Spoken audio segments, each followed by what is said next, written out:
Explain करती हूँ. Then after we will write one example related to that, so that you can get idea how to write it. So सबसे पहले heading डालो diary writing.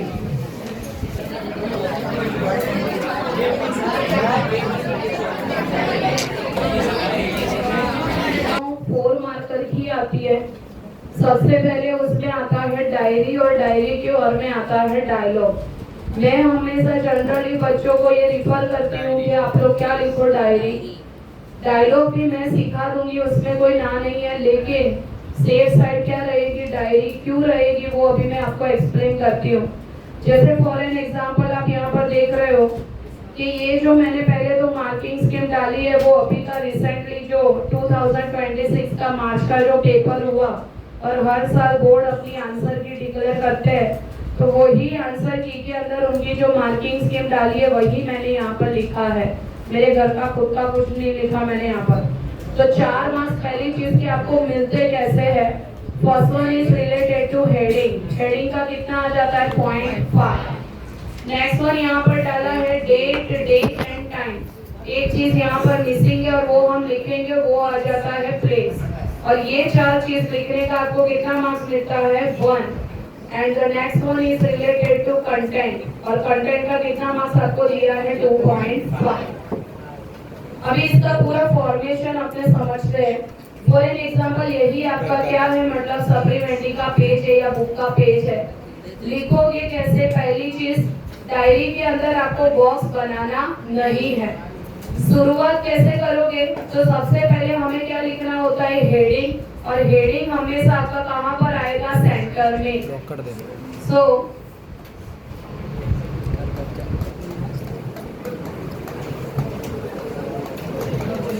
Exact centre में आप सबसे पहले यहाँ पर क्या डालोगे, हेडिंग. हेडिंग लिखने के बाद एक लाइन लीव करके यही मार्जिन को फॉलो करते हुए सबसे पहले आपको क्या लिखनी है, डेट. डेट के बाद क्या आएगा, डे. डे के बाद आएगा प्लेस, और लास्ट में क्या आ जाएगा, टाइम. लेकिन ये मैंने आपको समझाने के लिए अभी ये 4 चीज लिखी है. एग्जाम के अंदर आपको ये 4 वर्ड्स लिखने नहीं है. डायरेक्ट आप क्या डालोगे, डेट. और डेट हमेशा 2 मेथड में लिखी जाती है. First one is the American method and second one is the British method. ज्यादातर इंडिया के अंदर ब्रिटिश मेथड फॉलो होती है. जैसे अगर मुझे आज की डेट लिखनी हो तो मैं कैसे लिखूंगी, 16, फिर मंथ का पूरा स्पेलिंग आएगा जुलाई, 2026. तो एग्जाम के अंदर आपको डायरेक्ट यहाँ पर यही मार्जिन को टच करके क्या लिखना है, डेट लिखनी है. देन आफ्टर आपको क्या लिखना है, डेट. करेक्ट. फ्लैश लाइट खुलेगा ऊपर देखा दो और खोटले. उसके बाद क्या आ जाएगा, डेट. डेट जैसे आज का ही हम लिखते हैं, क्या लिखेंगे, थर्सडे.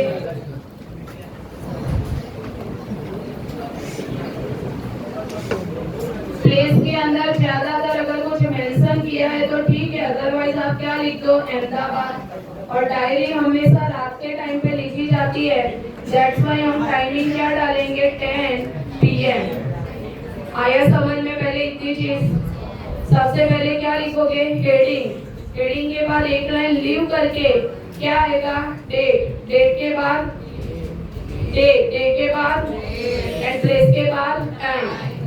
मैम एग्जाम के अंदर हम जिस दिन पेपर लिख रहे वही डेट लिखे, तो देखो वो सिक्योर चीज ही है कि वही डेट डालो. अगर नहीं डालनी है तो अगले दिन की डाल दो, क्योंकि एग्जाम के अंदर आपका जो भी पेपर है वो पेपर चेकर उसी दिन तो चेक करेगा नहीं. तो आपने जो डेट डाली है वो बट ऑब्वियसली क्या हो जाएगी, पास्ट की हो जाएगी.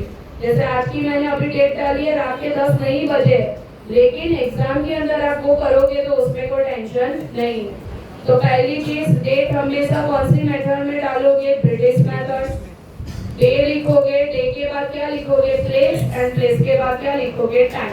और ये प्रॉपर मार्जिन में आना चाहिए. इतना लिखने के बाद एक लाइन लीव करके आपको क्या डालना है, सैल्यूटेशन. और सैल्यूटेशन में आप हमेशा क्या डालोगे, डियर डायरी. क्या डालोगे, डियर डायरी. उसके बाद क्या करोगे, कॉमा. इंग्लिश के अंदर मैं हमेशा राइटिंग स्किल के अंदर बच्चों को मैं बोलती हूँ कि लेफ्ट हैंड साइड का ही मार्जिन फॉलो करो, और यही मार्जिन फॉलो करके मैक्सिमम 72 मार्क्स भी आए हैं, इसलिए अपना फॉर्मेशन गलत नहीं है। सो एग्जाम के अंदर भी अब वही जो आजकल नॉर्मल कॉमर्शियल लाइफ में भी जो यूज होता है वही हम left hand side margin follow करेंगे। तो लेफ्ट हैंड साइड मार्जिन का मीनिंग क्या हो जाता है कि जब मुझे मेरा कंटेंट लिखना है तो डियर डायरी के बाद कॉमा करने के बाद एक लाइन लीव करके आप यहाँ से अपना क्या करोगे, कंटेंट स्टार्ट करोगे। यहाँ पर आपको पैराग्राफ वगैरह कुछ करना नहीं है, एक लाइन लीव की मतलब वो वही बता रहा है कि आप यहाँ से आपका कंटेंट स्टार्ट कर रहे हो। जब भी आपको पैराग्राफ करना हो, फॉर एन एग्जाम्पल के सपोज आपका ये जो पैराग्राफ है यहाँ पर फिनिश हुआ, अगर आपको सेकंड पैराग्राफ करना है तो एक लाइन और लीव कर दो, फिर से यहाँ से स्टार्ट करो। आ गया समझ में? तो ये आपका क्या हो जाएगा, one time left hand side margin आपने ये बताया है और ये प्रॉपर रहता है। लास्ट में आपका क्या आ जाएगा, एक लाइन लीव करके आप क्या डाल सकते हो, गुड नाइट। क्या डाल सकते हो, गुड नाइट के बाद एक्सक्लेमेटरी मार्क भी कर सकते हो। जो पर्सन ये डायरी लिख रहा है उसका लास्ट में क्या आ जाएगा, नेम। ठीक है, ये आपका परफेक्ट फॉर्मेट है डायरी का। 4 मार्क्स के अंदर आपकी एग्जाम के अंदर जो भी सप्लीमेंट्री आती है उसका एक पेज कम से कम लिखना पड़ेगा डायरी के अंदर। समझ में आ रहा है? फिर से एक बार फॉर्मेट डिस्कस कर लेते हैं। सबसे पहले क्या आएगा, हेडिंग। हेडिंग के बाद एक लाइन लीव करके लेफ्ट हैंड साइड मार्जिन पे कौन सी 4 चीजें लिखोगे, डेट, डे, प्लेस, टाइम। एक लाइन लीव करके क्या आ जाएगा, सैल्यूटेशन। क्या डालोगे, डियर डायरी। एक लाइन लीव करके बॉडी पैराग्राफ 1, फिर एक लाइन लीव करके बॉडी पैराग्राफ 2। मैक्सिमम डायरी के अंदर 2 पैराग्राफ करो, इनफ है, ज्यादा करने की जरूरत नहीं है। मैम पैराग्राफ ना करे तो भी चलेगा, अगर एक ही पैराग्राफ में पूरा वाइंड अप करना है तो, और अगर 2 करोगे तो वेल एंड गुड है। फिर लास्ट में जब फिनिश होता है तो एक लाइन लीव करके क्या लिखोगे, गुड नाइट, और उसके एग्जैक्ट नीचे क्या आएगा, नेम। वहां पर लाइन लीव करने की जरूरत नहीं है। आ गया समझ में? दूसरी चीज, डायरी मानी वो चीज है अपना ऑलरेडी घट चुकी है और उसके बारे में हम लिख रहे हैं। तो डायरी हमेशा पास्ट टेंस में आती है। कौन सा टेंस में आती है, पास्ट टेंस में। वहां पर आप प्रेजेंट और फ्यूचर यूज कर सकते नहीं हो। तो हमेशा कि आपका जो कंटेंट वो कौन से टेंस में आना चाहिए, पास्ट टेंस में। जहां पर आप सिंपल पास्ट यूज कर सकते हो, पास्ट कंटिन्यूअस यूज कर सकते हो, या तो फिर पास्ट परफेक्ट यूज कर सकते हो। आ गया समझ में? फॉर्मेट करके अगर ये लिखना है तो इतना ये लिख दो, फिर अपने एक एग्जांपल लिखते हैं इसका। चलो रेडी है इतना? तो नीचे क्वेश्चन लिखो।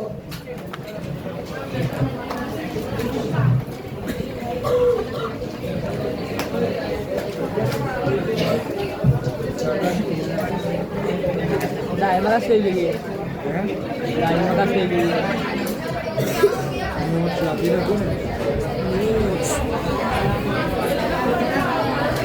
ये पैराग्राफ में एक पेज में आने 5 पेज की जगह लास्ट पेज लगे। लिखो,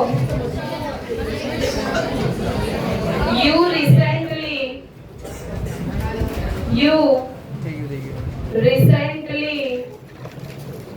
visited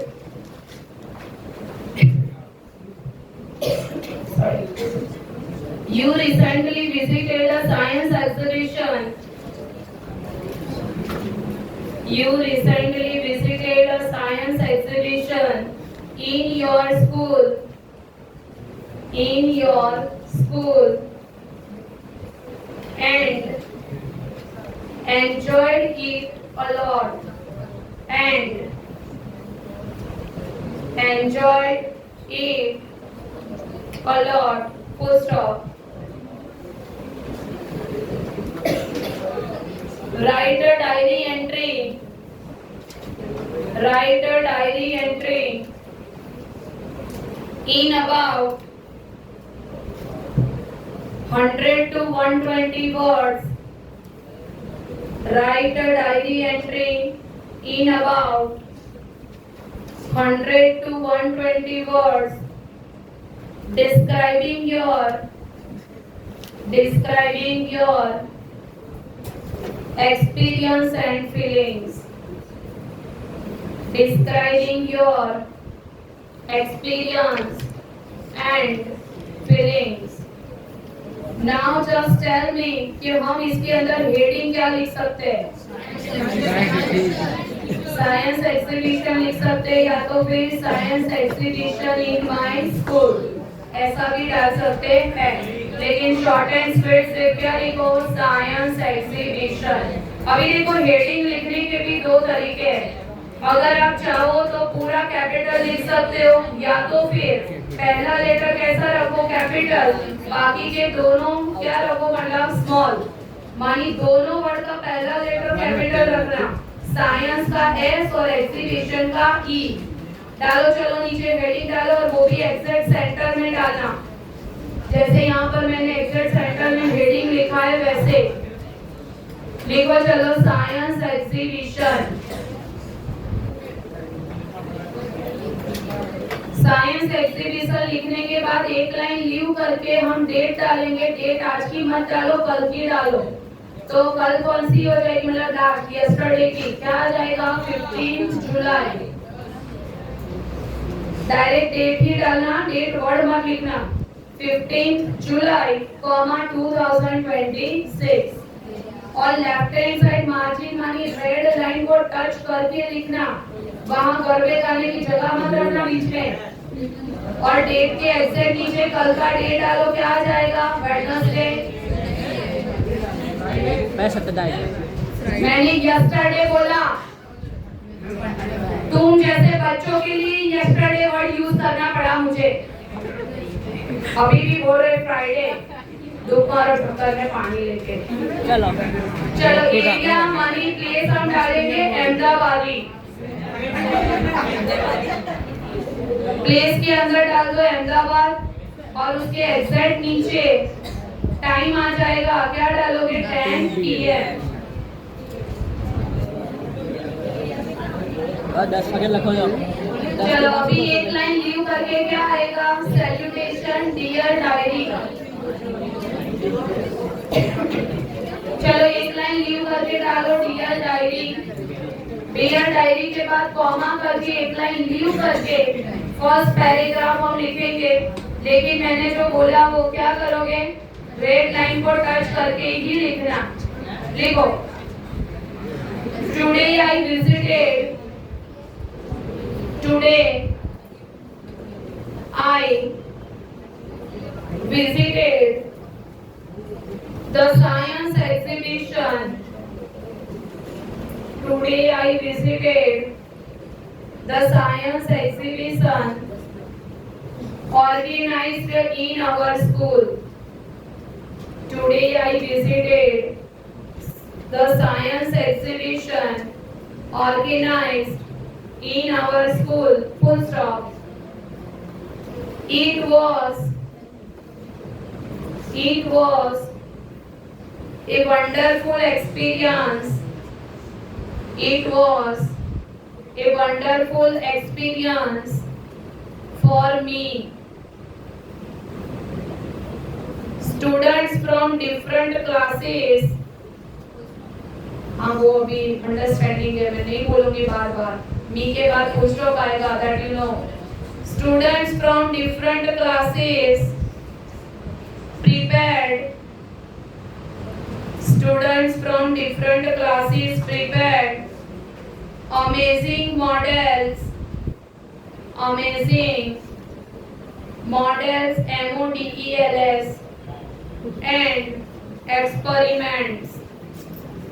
and experiments full stop.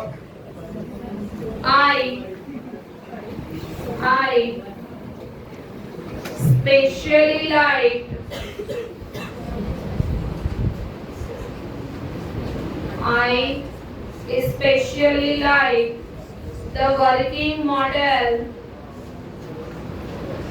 I especially like the working model of a smart city. Working model of a smart city and the water conservation project and the water conservation project.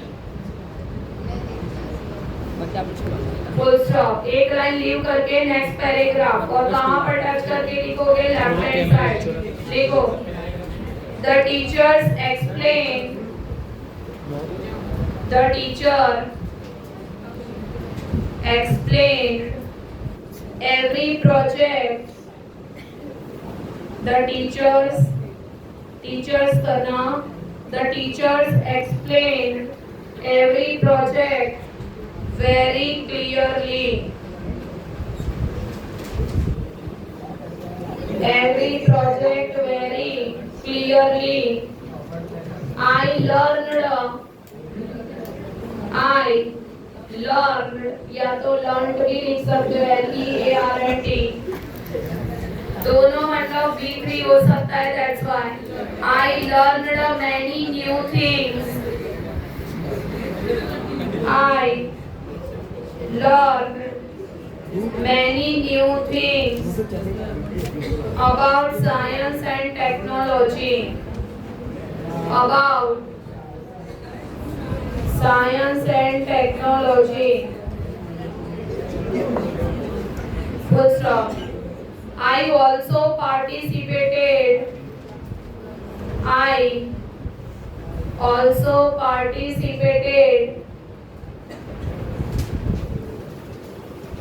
in a quiz competition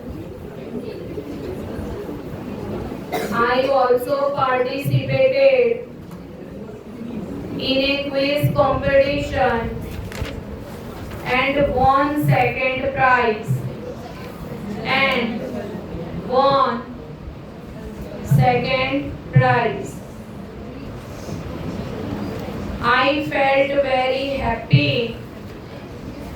I felt very happy and proud to myself and proud of myself I felt very happy and proud of myself full stop the exhibition was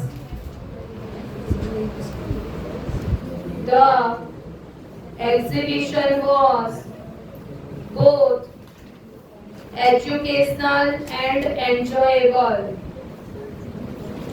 the exhibition was both educational and enjoyable full stop it increased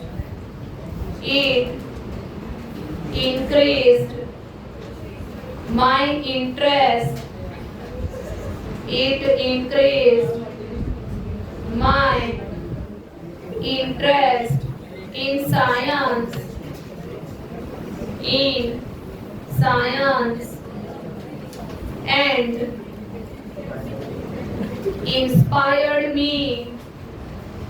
and inspired me to learn more in the future and inspired me to learn more in the future full stop चलो अभी एक line leave करके last में क्या लिखोगे good night और अपना खुद का नाम डाल दो गुड नाइट और अपना खुद का नाम मैं अभी आप लोगों को एक टॉपिक देती हूँ जो घर से होमवर्क में डायरी में लिख के आना और ये जो टॉपिक दे रही हूँ वो अभी रिसेंटली मार्च 2026 का ही है लिखो वो टॉपिक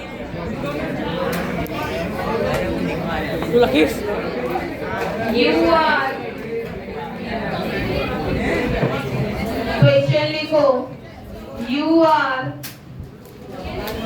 यात्री You are यात्री ऑब्लिक करके यात्री